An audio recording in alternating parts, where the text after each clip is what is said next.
Welcome to the Cuick 10 podcast, brought to you by Trac, focusing on all things FedCon and cyber defense from different perspectives and different personalities, all in 10-ish minutes.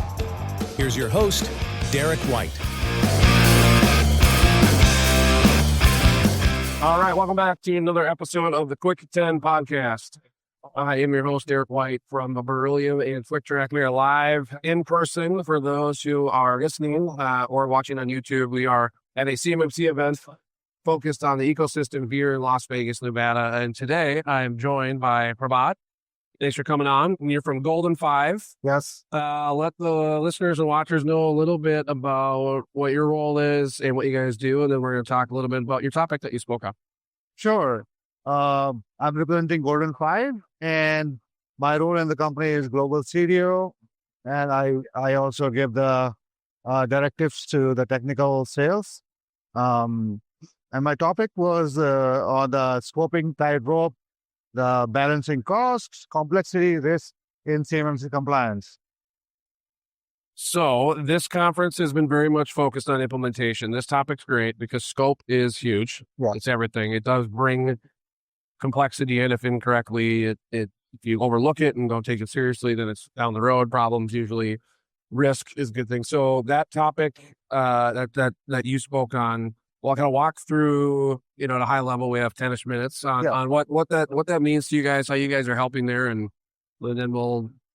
Yeah, so basically it was a starter for any OSC, or even if they are in the middle of any deployment, if they have to consider or reconsider a few things.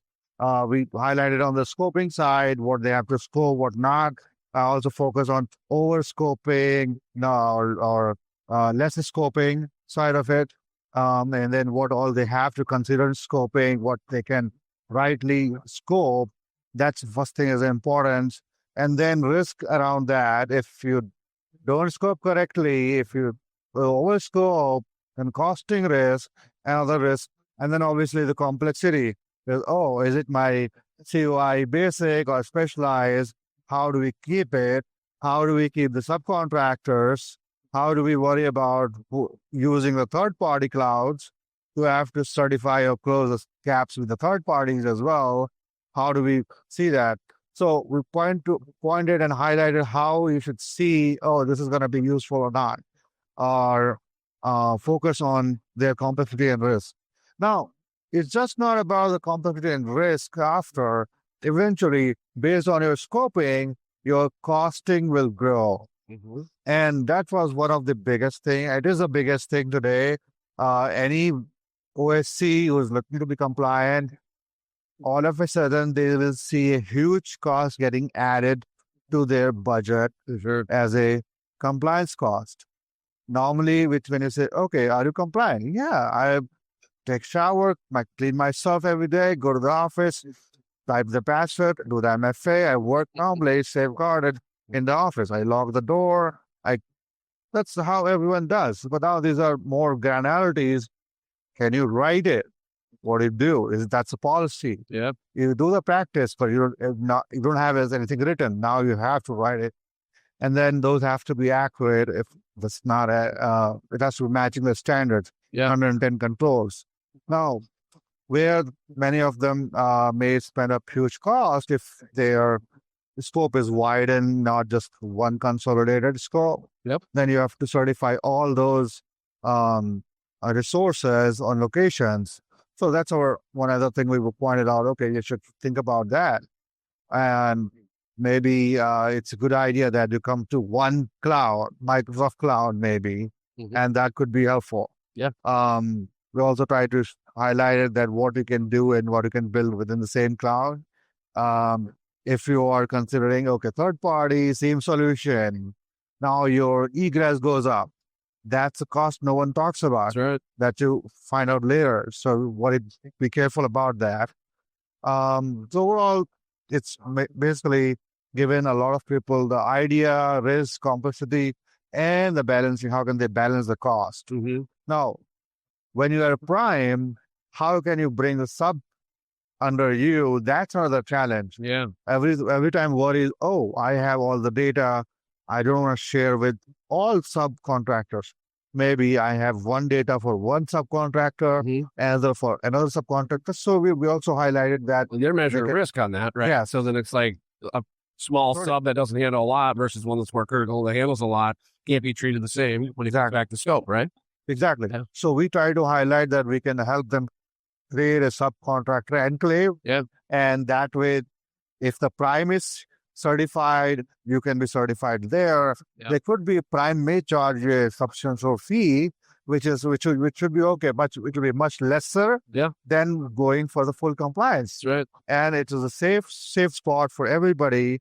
Now, additionally, we've been also talking about how AMSPs are also handling things. They have to be very careful about utilizing their own devices in the customer network. Tools they're using to support that could be clouds or remote and stuff. Yeah. So the ESPs have to be careful when they're providing MSP services. They have to be, using customer devices or AVDs to access their environment. So that's what I was talking, that we can use a Power Workstation. Microsoft offers that privileged access management workstation. So from every customer link will work from that workstation, and that workstation will be part of customer network. So everything works from there. You are not using anything of your own. That's a safeguarding you're not compliant as well. Right. So that's where we try to balance out, and I think everyone like to attend the session. Yeah, no, and that's the domino effect, right? Which is and it's easy to get lost in the space here a little bit if you're not sure what you're looking for, and people want confidence, but I like your topic because those things all tie together. Yes. And you can't really do 3 out of the 4, and you can't really start here and then work your way back because, to your point, it's going to affect compliance or costs or risk or scope. And so that's it. It's obviously a huge topic. So, okay. So from what you guys do as a company, so what kind of services, what kind of things are you doing to help the DIB yourselves? So we are a Microsoft GCC high reseller, just like IBM, Accenture, Summit 7. And we are also providing the consulting services after to implement Microsoft Suite, everything in the Microsoft umbrella, Microsoft Defender, Microsoft Sentinel, Microsoft Azure GovCloud, or backups. We talk about backup a lot because there's no Microsoft backup in GCC High, and it's a kind of a requirement. So we are utilizing Veeam backup, but the best part of the Veeam is you can also keep in the Azure. Data can be in Azure. You can run the Veeam from a VM, so it doesn't have to go third cloud. Then we talked about also some other softwares which they can live in Microsoft. Like we talked about our visitor app. We have created a visitor app, so no more physical register and worry about, the pen's ink is not working. Or my register is filled. Where did I keep 2 years back register? Everything is in the SharePoint. So look for Prabhat, you'll find the name. When did Prabhat came in, and it will have pictures. Last time, did we see different Prabhat, and this time you can compare. That's right. Because you have pictures as well, and who came and what time they left. So check in, check out is important. Then we also have a GRC tool of our own, which we are not really looking to resell a lot, but we are giving it to the customers who are buying our services. It's going with them. If they understand our focus that to live in one cloud, one technology, that's when the GRC app will be useful for them. It's not very fancy, but does the purpose. Right. You can attach everything. And then we talk about policy acknowledgement software we have, where they can add all the policies, distribute to whole organization, keep a track of it, and use it for management of the policies as well. Then we talk about we have a Neo software, Neo Identity, for directory synchronization if they have a lot of directories.